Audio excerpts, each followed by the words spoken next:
Olá, o meu nome é Cássia Regina, eu sou professora de Física aqui no Pré-Vestibular Social do CEDERJ e nós vamos estar trabalhando agora o capítulo 8, Composição de Velocidades. Se você tem o capítulo 2 muito bem fundamentado na sua cabeça, eu acho que isso já vai ser o nosso passo inicial para poder ir muito bem nesse conteúdo. Eu vou começar aqui falando com vocês sobre a velocidade do carro. Existem algumas características aqui que a gente aprendeu ao longo do curso até esse momento, e uma delas é que velocidade é uma grandeza vetorial, então precisa de módulo, direção e sentido. Então é o que está acontecendo aqui. A gente tem um carro que tem uma velocidade com um módulo que não foi descrito aqui, mas na direção horizontal, no sentido para esquerda. Então, essas definições já conseguem, essas características já conseguem definir essa grandeza, mas uma coisa a gente precisa levar bem em consideração. Por que, por exemplo, esse carro tem 100 km por hora? Porque a gente está medindo isso em relação a alguma coisa. E aí a gente retorna lá para o começo do capítulo 2, que fala sobre referencial.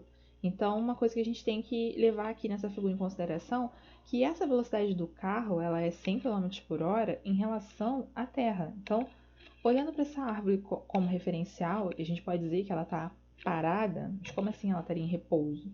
Quer dizer que a velocidade dela em relação à Terra não muda, não é diferente, elas possuem a mesma velocidade. Então, essa árvore tem repouso em relação à Terra.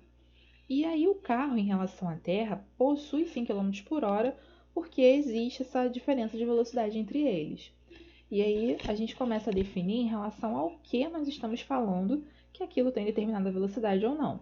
Então, esse carro, ele tem essa velocidade em relação à Terra, que é como que a gente apresenta aqui. Pensando num rio, esse rio está descendo para a direita, né? A indicação do vetor velocidade aqui, a correnteza ela é para a direita, e o valor dela é 3 km por hora. Uma outra coisa que a gente pode dizer é que a velocidade do rio é de 3 km por hora em relação à margem, à terra. Então, uma outra forma de escrever a velocidade do rio é a velocidade do rio, vírgula terra, quer dizer que é a velocidade do rio em relação à terra. Ou vírgula ou barra, qualquer um dos dois está correto. E aí, uma outra coisa que a gente pode dizer seria essa velocidade do barco. Então, qual é a velocidade do barco? Eu posso dizer que é 4 km por hora. Então, o velocímetro do barco marca 4 km por hora.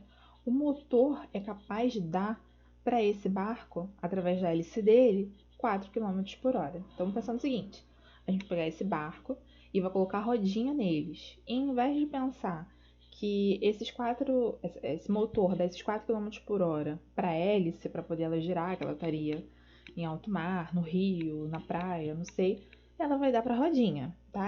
Num passe de mágica. Quando isso acontece, a gente pode dizer que a velocidade do barco em relação à estrada ou à terra é de 4 km por hora, porque o velocímetro dele marca isso, pura e simplesmente.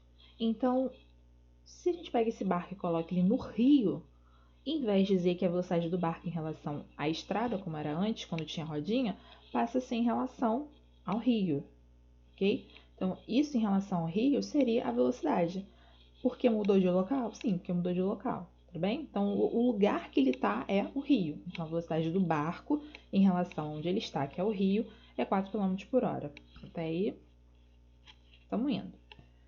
E aí, a gente vai usar como exemplo essa barraca de sol, que é comum em praia, mas nós usaremos aqui no rio, na margem do rio. Essa barraca de sol, ela tem uma pessoa embaixo dela e essa pessoa visualiza o barco descendo o rio. Então, qual vai ser a velocidade que essa pessoa vai enxergar o barco descendo? Vai ser os 4 km fornecidos pelo motor do barco? Vão ser os 3 km por hora, fornecidos pela correnteza do rio? Então, assim, é muito intuitivo você pensar que seria a soma das duas velocidades. O barco desce com 4 e a correnteza ajuda o barco a descer. Então, a gente pode dizer que a soma da velocidade vetorial do barco com a do barco em relação ao rio e do rio em relação à terra, vai dar do barco em relação à margem, lá à terra. Então, acompanha comigo para ver se foi. A velocidade do barco em relação ao rio é o do motor. A velocidade do rio em relação à margem, à terra, é a da correnteza. E a velocidade do barco em relação à margem é alguém que está lá na margem enxergando o barco indo. Então, quando o barco está indo, o que eu enxergo descendo o rio? Ele mais o que a correnteza ajuda. Então, os 4 km dele, mais os 3 km por hora 4 km por hora do próprio barco, em relação ao rio, mais os 3, totalizando 7 km por hora.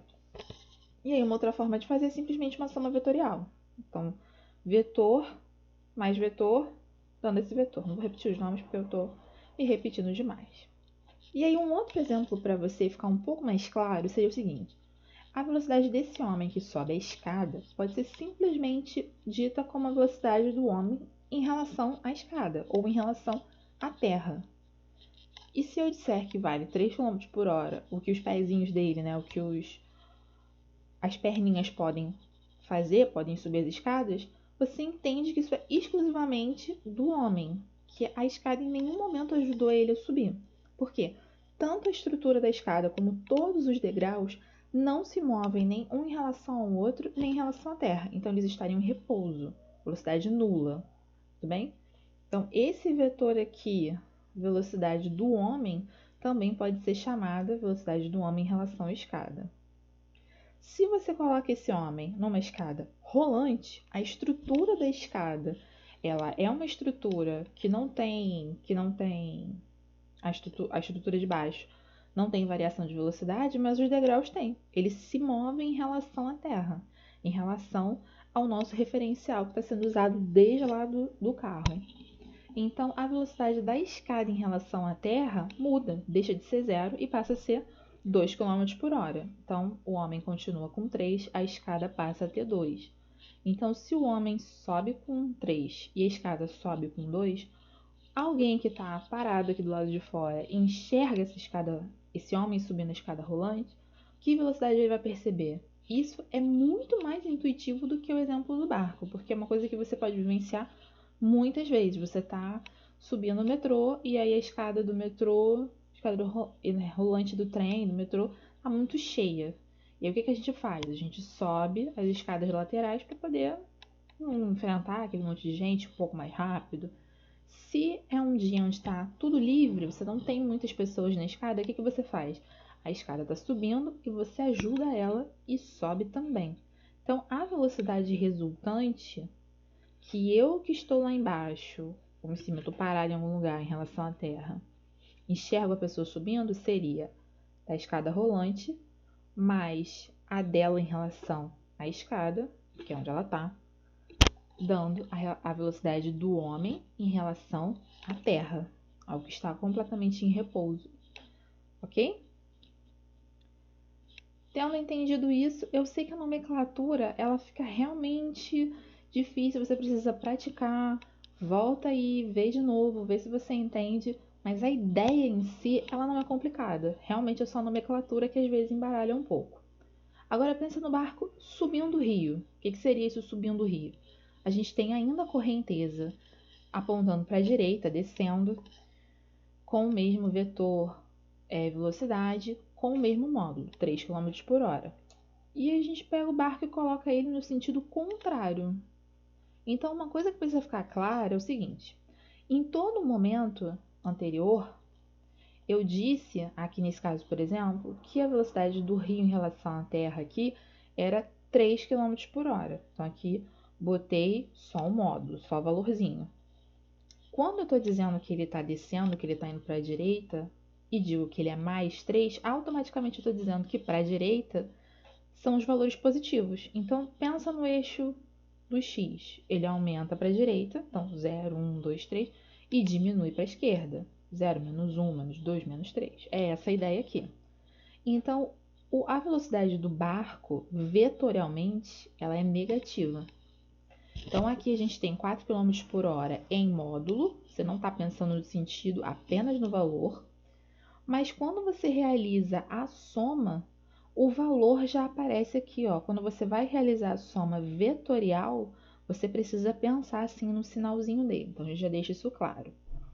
A gente continua tendo a velocidade do barco em relação ao rio, só que para o outro lado, passa a ser negativo. E aí, já que o barco, ao invés de descer, está subindo, qual seria a velocidade que eu, na margem do rio, enxergo o barco subindo? Então, isso também é bem intuitivo. Quando o barco desce o rio, é ele, motor, sendo ajudado pela correnteza. Quando ele sobe, ele precisa fazer um movimento contrário, e principalmente contrário à correnteza. Então, no momento em que ele resolve subir, o motor continua dando a mesma coisa, mas eu já não enxergo ele subindo com tudo que o motor dá. Por quê? Porque tem a correnteza atrapalhando. Então, a minha velocidade resultante é o seguinte: a gente escreve desse jeito. Velocidade vetorial do barco em relação ao rio, mais a do rio em relação à terra, vai dar do barco em relação à terra. Você escreve normalzinho assim. Mas a soma vetorial, ela precisa apresentar os sinais. Então, seria aquele menos 4 que eu mencionei, mais 3, porque ele continua, apontando para o mesmo sentido positivo que estava antes, não houve nenhuma alteração. E aí o valor resultante é menos 1. Então, o que esse menos 1 quer dizer? Quer dizer que alguém que está na margem enxerga o barco subindo, que seria o lado negativo, por isso menos, numa resultante de 1 km por hora. Que ele tenta subir, a correnteza atrapalha e no final você enxerga ele subindo devagarinho com 1, ok? Para casa aí para vocês seria a escada rolante descendo agora e o cara tentando subir. Esses exemplos de os adolescentes que temos aqui, que acabam tentando subir uma escada que está descendo, descer uma escada que está subindo, rolante. Então, ele consegue? Ele não consegue? Isso fica aí para casa para vocês. E a gente tem esse último exemplo, que seria o barco atravessando o rio. Então, o que a gente teria? A minha velocidade ainda para a direita do rio em relação à terra. Tal. E uma coisa que eu preciso deixar claro. Não vamos levar em consideração que o meio do rio tem uma velocidade maior do que a da margem, que na superfície, em relação ao fundo, em relação ao meio, não interessa. Todo mundo, todas as gotículas de água dentro daquele rio vão ter a mesma velocidade, senão não tem como começar a conversar sobre isso aqui. Então, a todo momento, o barco vai ter sempre a mesma velocidade, o rio vai ter sempre a mesma velocidade, para a gente encontrar uma resultante com uma velocidade uniforme. Não vamos trabalhar com variações de velocidade aqui para isso, tudo bem? Então, pego o meu barco. E aí, o que esse barco tem? A velocidade dele própria, tentando atravessar a perpendicular, como a gente encontra aqui, e a velocidade do rio empurrando para frente. Então, o que isso tem aqui? É uma soma de vetores, claramente perpendicular. Por quê? Porque é o início, é a questão, é o começo da questão. Eu quero atravessar o rio, chegar na outra ponta perpendicularmente. E o que isso acaba gerando? A soma de dois vetores. A gente já viu isso aqui algumas vezes. Eu vou ter uma velocidade resultante, que é a do barco em relação à terra. Então, é isso que a gente vai enxergar. Então, aplicando aqui, nós teríamos isso, e o barco, em vez de ir para frente ou para o lado, ele vai para a diagonal. Novamente, ele aponta o motor para frente, a correnteza puxa ele para o lado, o que ele faz? Anda na diagonal.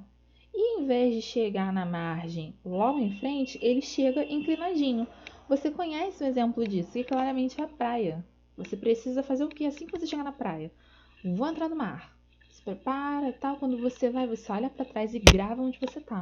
Por quê? Conforme você vai entrando no mar e brincando, não só você tem aquele vai e vem da onda, como a correnteza vai te carregando para o lado. E aí, quando você olha de novo, né, para margem, para orla, para areia, e se pergunta onde você está, isso é resultado da correnteza te empurrando para o lado. Então, quando você sai da água, você sai na diagonalzinha, você sai mais para frente. O que você precisa fazer? Voltar andando, se cansando na orla da praia, né, na areia da praia, para conseguir voltar para o ponto que você estava. Então, é mais ou menos essa ideia. Você aponta para frente, tenta nadar para lá, mas a correnteza te empurra para o lado e você acaba indo para a diagonal.